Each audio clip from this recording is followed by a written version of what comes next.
वालेकुम स्टूडेंट्स। आज मैं आप लोगों के साथ जो टॉपिक डिस्कस करने जा रही हूँ का नाम है मेटाबॉलिक डिसऑर्डर्स।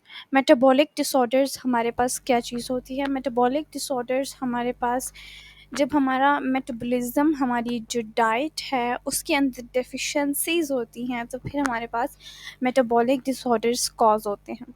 तो सबसे पहले हम लोग एक टर्म सबसे पहले हम दो टर्म्स को क्लियर कर लेते हैं।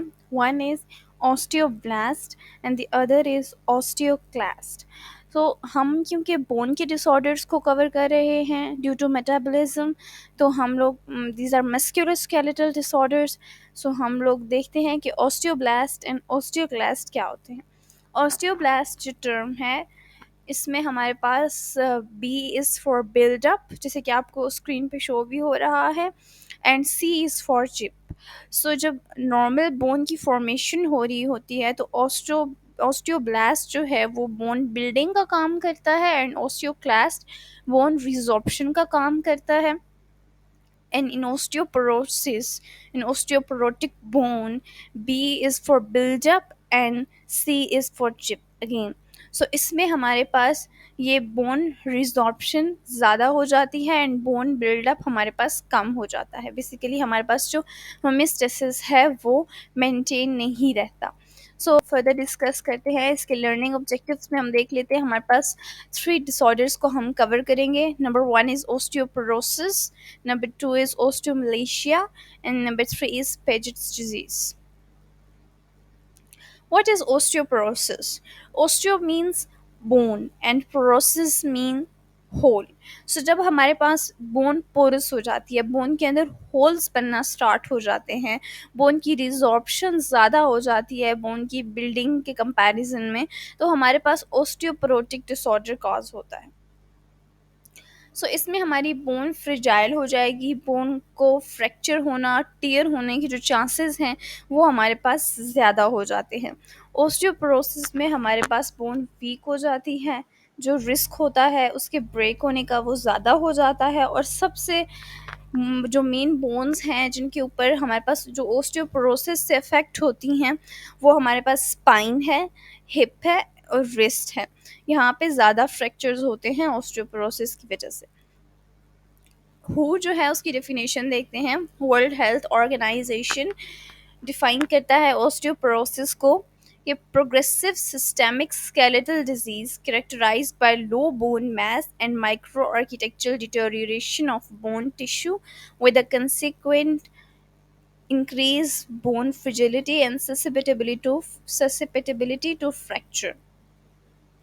इसमें ये क्या कहता है कि ये एक प्रोग्रेसिव, साथ साथ जो बढ़ते रहना किसी चीज़ का, तो ये स्केलेटल डिजीज़ है।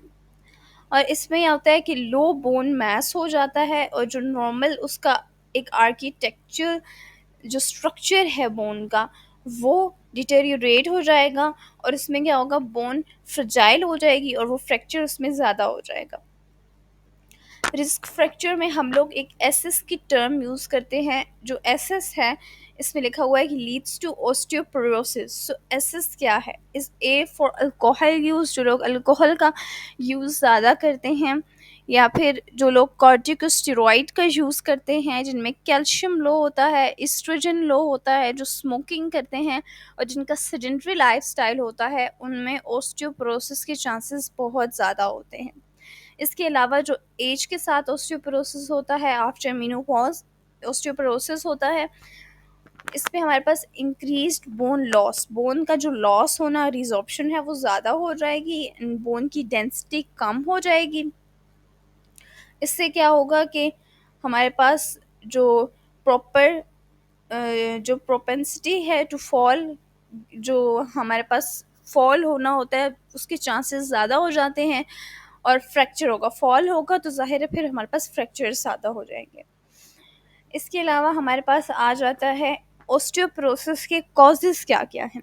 अगर हम डाइट में देखें तो हमारे पास अगर कैल्शियम कम है तो हमारे पास ओस्टियोपोरोसिस के चांसेस हैं। एज बढ़ रही है तो अगेन ओस्टियोपोरोसिस के चांसेस हैं।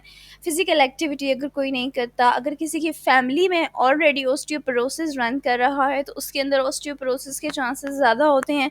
अगर हम लोग जेंडर बेस देखें तो जेंडर बेस में वुमेन में ओस्टियोपोरोसिस के चांसेस ज़्यादा होते हैं। इसके अलावा वाइट और एशियन पीपल में ओस्टियोपोरोसिस के चांसेस बहुत ज़्यादा होते हैं, और अगर अर्ली मेनोपॉज हो गया तो फिर भी ओस्टियोपोरोसिस के चांसेस बहुत ज़्यादा होते हैं। ओस्टियोपोरोसिस की टाइप्स, प्राइमरी ओस्टियोपोरोसिस भी होता है और सेकेंडरी ओस्टियोपोरोसिस भी होता है। टाइप 1 एंड टाइप 2, दो टाइप्स के साथ आता है ये। प्राइमरी ओस्टियोपोरोसिस हम लोग देखते हैं, इसमें क्या आता है कि post menopausal osteoporosis associated with decreased level of estrogen after menopause, and estrogen की कमी की वजह से जो osteoporosis होता है वो प्राइमरी एंड टाइप 1 होता है। प्राइमरी में टाइप 2 कौन सा होता है? जब आपका सिनाइल ओस्टियोपोरोसिस हो, जो एज के साथ होता है, एंड कैल्शियम और विटामिन डी की डिफिशिएंसी के साथ होता है। सेडेंटरी लाइफस्टाइल है आपका, कैल्शियम और विटामिन डी डिफिशिएंसी आपके पास हुई हुई है, और आपका एज आपकी ज़्यादा हो गई है, तो वो आपके पास टाइप 2 आएगा।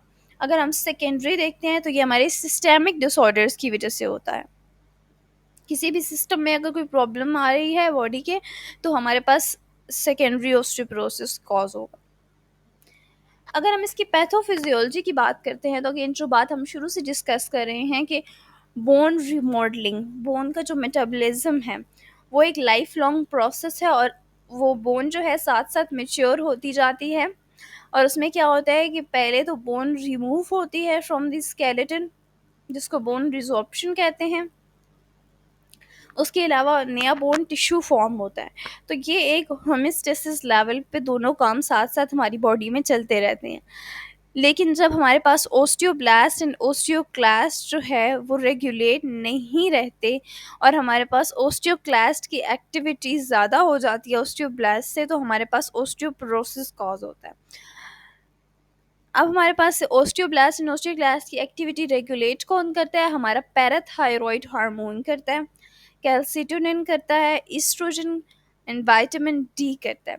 वेरियस साइटोकाइंस भी ये काम करते हैं, और कुछ अदर लोकल फैक्टर्स भी करते हैं, जैसे कि प्रोस्टाग्लैंडिन्स। तो जैसे कि हमने ईस्ट्रोजन और विटामिन डी की बात तो ऑलरेडी की है कि हमारे पास कम हो जाते हैं तो हमारे पास ओस्टियोपोरोसिस कॉज होता है। सो हम यहाँ पे देख सकते हैं कि ये भी दो मेन रीजंस हैं, और ये दोनों चीज़ें ही इसको मेंटेन करने में हेल्प कर रही हैं, इसीलिए ये दोनों कॉज ऑफ ओस्टियोपोरोसिस के अंदर आती हैं। बोन की जो मिनरल डेंसिटी है वो कम हो जाती है। हम लोग ये बात पढ़ चुके हैं कि बोन मिनरल डेंसिटी हमारे पास कम हो जाती है तो ओस्टियोपोरोसिस कॉज होता है। और ये मिड ट्वेंटीज़ में ऐसा होना स्टार्ट होता है। मैन को भी, मैन में भी अगर देखें और अगर हम वुमेन में भी देखें, लेकिन जो मेन है उनके हायर बोन मास होता है कंपैरेटिवली, अगर हम वुमेन्स इनको कंपेयर करें। After achieving peak for about 10 years, bone loss occur at rate about 0.3 to 0.5% per year. So normally bone की जो फॉर्मेशन है एंड रिजॉर्प्शन है वो क्लोजली बैलेंस्ड होती है, और ओस्टियोपोरोसिस के अंदर हम अगेन ये बात पहले भी डिस्कस कर चुके हैं कि ओस्टियोपोरोसिस के अंदर ओस्टियोक्लास्टिक एक्टिविटी एक्सीड कर जाती है देन बोन फॉर्मेशन, और उसकी वजह से हमारे पास बोन का जो मास है वो लो हो जाता है, नॉर्मल इक्विलिब्रियम मेंटेन नहीं रहता। और इन मीनोपॉज अगर देखा जाए तो बोन लॉस जो है वो एक्सेलरेट रहता है to about 3 to 5% per year. एक ईयर के अंदर 3 to 5% बोन लॉस चलता रहता है, और फॉर अबाउट 5 to 7 years ये रहता है। 3 to 5% लॉस हो रहा है पर ईयर, और 5 to 7 years रहेगा, और फिर इसका रेट स्लो हो जाएगा। आफ्टर मीनोपॉज की बात हो रही है।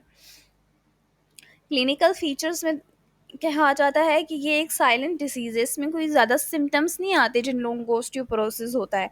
लेकिन अगर हम दो मेन सिम्टम्स की बात करें तो उसमें हमारे पास काइफोसिस हो जाता है, जो स्टूप्ड पोस्चर जिसको कहा जाता है, और एब्डोमेन प्रोट्रूड कर जाता है, आउटर आउटर साइड पे प्रोट्रूड कर जाता है, और साथ बैक पेन होता है। हम जो इसकी हिस्ट्री लेते हैं, हम किस तरह से इन्वेस्टिगेट करते हैं। हिस्ट्री फॉर रिस्क फैक्टर्स हम लेते हैं, जो रिस्क फैक्टर ऑस्टियोपोरोसिस के अंदर होते हैं उनकी हिस्ट्री ले लेते हैं कि वो जो सिस्टम्स हैं वो किस तरह से चल रहे हैं बॉडी के। फिर फिज़िकल एग्जामिनेशन हम करते हैं, एक्सरे करवाया जाता है, बोन मिनरल डेंसिटी की मेजरमेंट होती है, ब्लड टेस्ट होते हैं, ESR serum biochemistry. Radiographic manifestation की अगर बात करते हैं तो द वर्टिब्रल बॉडीज में डेवलप अ बायोकनकेव शेप और कंप्रेशन फ्रैक्चर्स। पैथोलॉजिकल फ्रैक्चर्स में occur at multiple site acute and insufficiency fractures। So vertebral body fractures जो हैं वो कॉज होते हैं। अगर हम इसकी बात करें तो ये बाय कनकेव शेप हो जाती है, हमारा जो वर्टिब्रा है दोनों साइड से राउंड शेप हो जाती है, उसकी कंप्रेशन फ्रैक्चर कॉज होते हैं।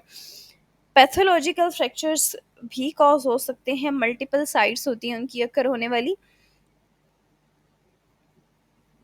ये आप पिक्चर में देख भी सकते हैं कि हमारे पास जो वर्टिब्रा है वो दोनों साइड से राउंड हो चुका है, उसको कहा जाता है बाइकनकेव वर्टिब्रा। ओस्टियोपोरोसिस की वजह से ऐसा होता है। नेक्स्ट फिगर में आप देख सकते हैं कि जहाँ पे बोन मिनरल डेंसिटी कम हुई है, बोन पोरस हुई है, तो वहाँ पे स्पेसिंग अकर हो चुकी है, होल्स बन चुके हैं बोन के अंदर।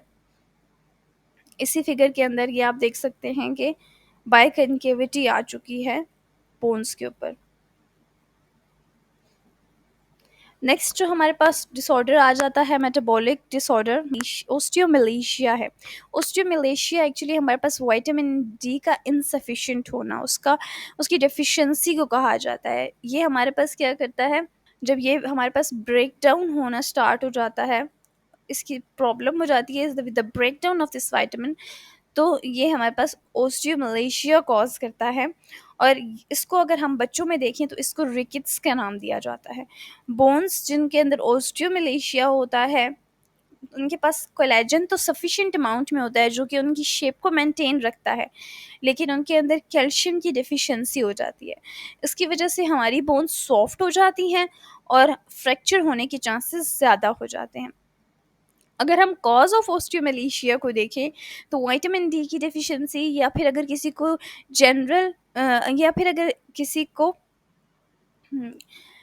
गैस्ट्रोइंटेस्टाइनल डिसऑर्डर्स हैं, या फिर किसी को रीनल डिसऑर्डर्स हैं, या फिर कोई ऐसी एंटी कन्वल्सेंट्स यूज़ करता है, मींस कि एंटी एपिलेप्टिक मेडिसिन को यूज़ करता है क्रोनिक लेवल पे, तो फिर उसको भी ओस्टियोमलेशिया के चांसेस ज़्यादा होते हैं, उनके अंदर भी विटामिन डी की डेफिशिएंसी हो जाती है। ओस्टियोमलेशिया में के साथ बैक पेन की भी कंडीशन आती है। सो ओस्टियोमलेशिया हमारे पास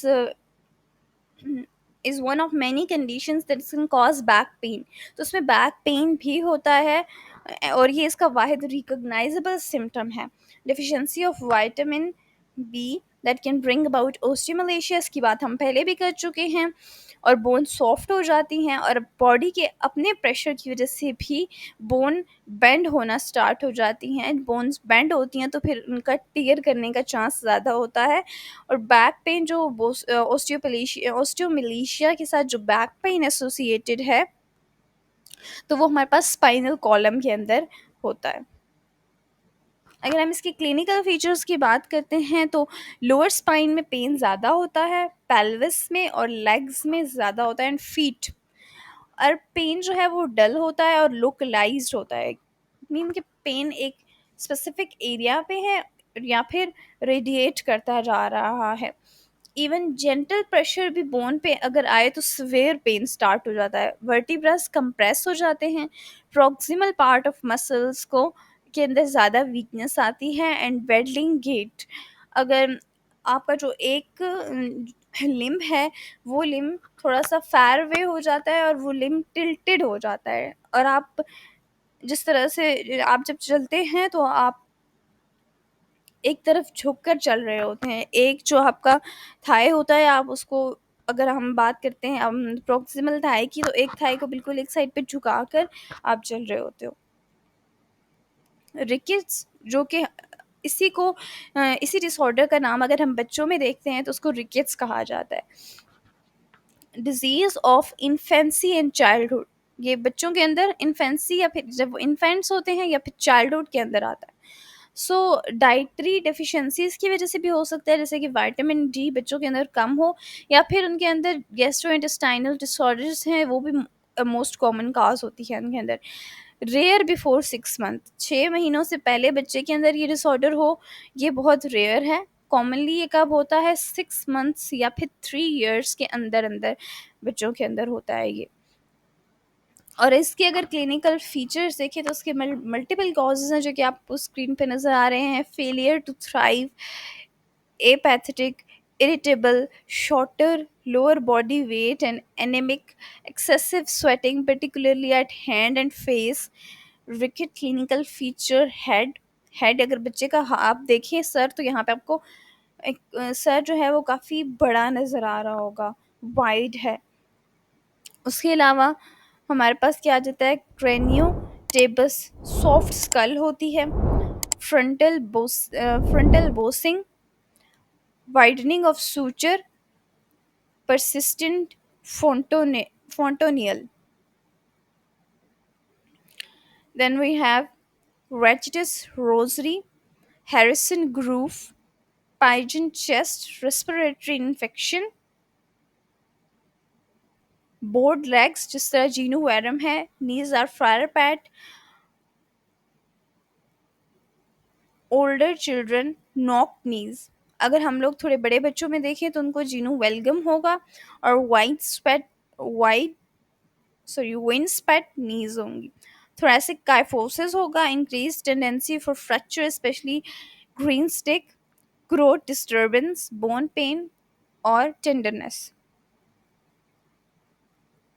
डायग्नोसिस में अगर हम देखें तो ब्लड एंड यूरिन टेस्ट करवाए जाते हैं, एक्सरे करवाया जाता है, बोन स्कैन्स होते हैं बच्चों के, एंड बोन बायोप्सी की भी नीड हो सकती है। ट्रीटमेंट में ओरल विटामिन डी सप्लीमेंट्स दी जाती हैं कुछ वीक्स तक या फिर कुछ मंथ्स तक। Although ये uncommon है, vitamin D can also be given as an injection or through vein in the arm. So IV के थ्रू भी हम vitamin D दे सकते हैं या फिर vitamin D टैबलेट्स की फॉर्म में भी दिया जा सकता है। और अगर ब्लड लेवल में कैल्शियम जो है या फॉस्फोरस भी लो है पेशेंट के अंदर, तो उनको उनकी सप्लीमेंट्स और मिनरल्स दिए जाते हैं। जब ट्रीटमेंट बिगिन हो जाता है तो पीरियोडिक ब्लड टेस्ट किए जाते हैं ये श्योर करने के लिए कि अब उसका लेवल बॉडी में कितना है उन वाइटामिन का और मिनरल्स का, ताकि उनको नॉर्मल लिमिट के अंदर ही रखा जा सके, एक्सीड ना कर जाएं। हमारे पास उसके अलावा अगर हम लोग बेनिफिट्स देखें विटामिन डी के, तो विटामिन डी के बेनिफिट्स क्या हैं कि ये कैंसर को कम करता है, और उसके अलावा ये हमारे पास जो रिकेट्स है उसको भी ज़ाहिर है कम कर रहा है, ऑस्टियोमलेशिया को ट्रीट करने में हेल्प कर रहा है, रेचिट्स रोजरी को ट्रीट करने में हेल्पफुल है, क्योंकि रेचिट्स रोजरी हमने पढ़ा है कि ये हमारे पास रिकेट्स कॉज कर रहा है।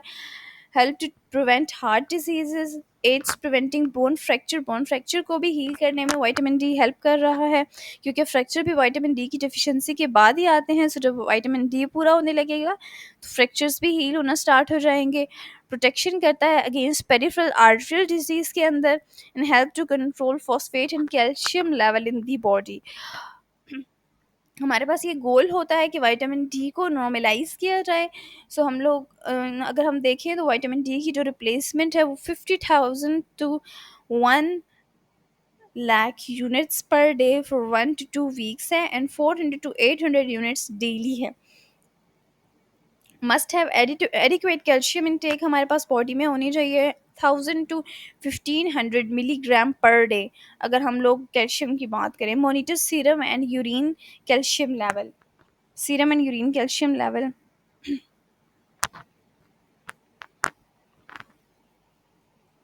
अगर हम लोग प्रिवेंशन की बात करते हैं तो ऑस्टियोमलेशिया जो कॉज होता है by inadequate sun exposure and diet, osteomalacia अगर हम प्रिवेंशन की बात करते हैं तो ऑस्टियोमलेशिया हमारे पास inadequate sun exposure and diet के लो इन विटामिन डी के होने की वजह से कॉज हुआ है, तो इसको प्रिवेंट किया जा सकता है। Spend a few minutes in the sun के अंदर कुछ टाइम अगर हम स्पेंड करें फ्रॉम जब सन राइज होता है और आप 10 o'clock तक ये काम अगर करें, तो उसमें आपके पास क्या होता है कि आप बहुत ही जो स्ट्रॉन्ग सन रेज़ हैं वो भी नहीं होती हैं, और आपको विटामिन डी भी मिल जाता है। और उसके बाद अगर हम ईट फूड करें जो कि हाई इन विटामिन डी हो, जैसे कि एग की यॉक होती है, जो ऑयली फिशेस होती हैं, उसके अलावा हमारे पास फोर्टिफाइड लिए जा सकते हैं, सीरियल्स लिए जा सकते हैं, ब्रेड, मिल्क, योगर्ट, इन सब के अंदर हमारे पास आ जाता है। सप्लीमेंट्स भी हम ले सकते हैं, और एक्सरसाइज की जाए तो हम लोग विटामिन डी की डेफिशिएंसी से बच सकते हैं, जो कि हमें ऑस्टियोमैलेशिया एंड रिकेट्स से बचाता है। अब हम अपने लास्ट डिसऑर्डर की बात करते हैं, विच इज़ पैजेट्स डिजीज़। सो इसमें क्या होता है कि हमारे पास ये एक क्रोनिक मेटाबॉलिक डिसऑर्डर है। इसमें एक इम्बैलेंस हो जाता है between bone resorption and bone formation. Excessive bone की ब्रेकडाउन स्टार्ट हो जाती है and abnormal bone formation start हो जाती है। बोन की ब्रेकडाउन बहुत ज़्यादा है एंड बोन की फॉर्मेशन भी बहुत ज़्यादा हो जाती है। So enlarged and misshapen bones होती हैं। बोन्स बन रही होती हैं, वो इनलार्ज हो जाती हैं क्योंकि वो बन रही हैं और बनती जा रही हैं लगातार। सो उनकी कोई स्पेसिफिक शेप नहीं रहती, वो इनलार्ज हो जाती हैं और अजीब सी उनकी शेप्स हो जाती हैं। पेजेट्स डिजीज़ में टिपिकली लोकेलाइज्ड होती है, ये एक स्पेसिफिक एरिया पे जस्ट फ्यू बोन्स को ये अफेक्ट कर रही होती है, और ये ओल्डर एडल्ट्स में ज़्यादा होती है, और हाइपरट्रॉफी के चांसेस इसमें बहुत ज़्यादा होती हैं। Thickening of long bones and deformity of flat bones. तो डिफॉर्म हो जाती हैं फ्लैट बोन्स, टेढ़ी मेढ़ी हो जाएंगी और थिकन हो जाएंगी हमारे पास हमारी जो लॉन्ग बोन्स हैं। बोन्स ब्रेक बहुत ज़्यादा हो जाती हैं, ओस्टियोक्लास्टिक एक्टिविटी एंड रिफॉर्म्ड ओस्टियोब्लास्टिक एक्टिविटी। तो ये हमारे पास एक्सेसिवली दोनों काम होना स्टार्ट हो जाते हैं, उसको हम पेजेट्स डिजीज़ कहते हैं।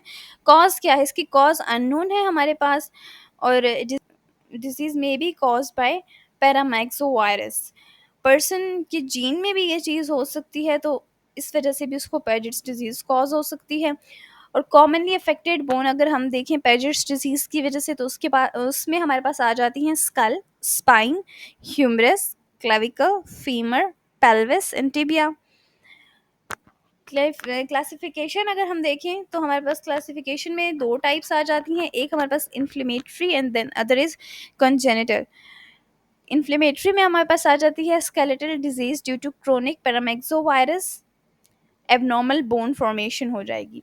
और कंजेनिटल में जीन ऑन क्रोमोसोम 5 के ऊपर कोई डिफेक्ट होगा, तो उसमें भी हमारे पास पैजेट्स डिजीज कॉज हो सकती है। पैथोफिजियोलॉजी में हमारे पास इसके 3 फेजेस आ जाते हैं: hot phase, intermediate phase and cold phase. Pathogenesis को अब हम देख लेते हैं। पैथोजेनेसिस में हम सबसे पहले क्या देखेंगे? हाइपरवेस्कुलर ओस्टियोलिटिक फेज होता है। इसमें क्या होगा कि इनिशियल फेज ऑफ डिसऑर्डर का, जिसमें बोन की रिजॉर्प्शन बहुत ज़्यादा हो रही है बाय ओस्टियोक्लास्ट। फिर हमारे पास इंटरमीडिएट फेज आ जाता है। इंटरमीडिएट फेज में क्या होता है? Osteoclastic activity plus osteoblastic activity दोनों हो रही होती हैं। And then we have exhaustive phase, burnout stage, cold phase जिसको कहा जाता है, द लास्ट फेज। इसमें हमारे पास क्या होता है? एबनॉर्मल मैट्रिक्स परसिस्ट कर रही होती है but cellular activity nearly absent होती है। इसकी वजह से हमारे पास पेजेट्स डिजीज हो जाती है।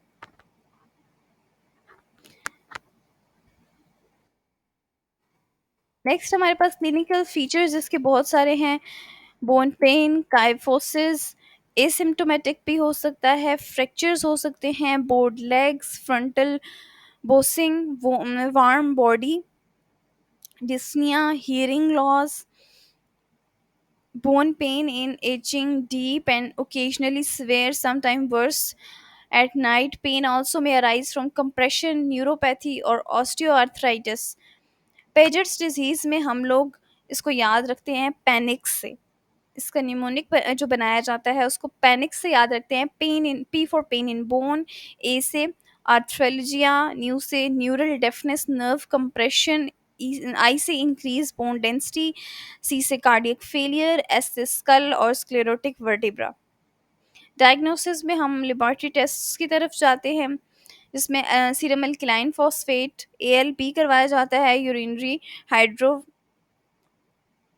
हाइड्रोक्सी प्रोलीन लेवल चेक करवाए जाते हैं, elevated uric acid because of nucleic acid of over active bone metabolism, क्योंकि बोन मेटाबॉलिज्म ओवर एक्टिव है। ऑस्टियोब्लास्ट एंड ऑस्टियोक्लास्ट एक्टिविटी को हमने देखा कि दोनों ही ओवर एक्टिव हैं, तो इसकी वजह से हम लोग एलिवेटेड यूरिक एसिड हमारे पास आता है, सो उसकी टेस्ट हम करवाते हैं। इमेजिंग कंसिडरेशन में हमारे पास एक्सरे ऑफ स्कल आता है, स्पाइन आता है, पेल्विस एंड लॉन्ग बोन्स आ जाता है, सिटी स्कैन आ जाता है, एमआरआई एंड आरएनआई की इमेजिंग आ जाती है। इंटरवेंशंस क्या की जा सकती हैं for Paget's disease? Pain prevention की जा सकती है, drug therapy, gentle massage, heat application and range of motion. अगर हम लोग फॉल प्रिवेंशन देखें तो उसके अंदर केन्स आ जाती हैं, हैंड रेल्स आ जाती हैं। डाइट मॉडिफिकेशन में कैल्शियम और विटामिन डी का इंटेक है। स्मोकिंग सिसेशन में smoking increases bone loss, avoid excessive alcohol. Exercise में फिजिकल फिटनेस आ जाती है। फोनेट्स, बिसफॉस्फोनेट्स में हमारे पास आ जाता है, हेल्प करता है ये रीबिल्डिंग ऑफ बोन्स में, इनहिबिट बोन रिजॉर्प्शन, बोन की रीबिल्ड करने में हेल्प कर रहा है और बोन की जो रिजॉर्प्शन है उसको बंद करवा रहा है। और अगर हम कैल्सिटोनिन को देखें तो ये स्लो कर रहा है बोन की लॉस को और बोन की ग्रोथ को इंक्रीज कर रहा है। रिलीव कर रहा है ये बोन के पेन को, जिसके लिए हम लोगों ने यहाँ पे एक मेडिसिन का नेम भी लिखा हुआ है, एसिटामिनोफिन। जनरेशन सर्जरी कब कब होती है हमारे पास? फ्रैक्चर जब हो जाता है, to allow fracture to heal, bone deform हो जाती है, cutting and realigning, severe degeneration के अंदर बोन रिप्लेसमेंट। ये 3 रीजंस हैं सर्जरी करवाने की। So this is about the lecture of musculoskeletal metabolic disorders. Thank you so much for watching. Please like, share and subscribe my channel.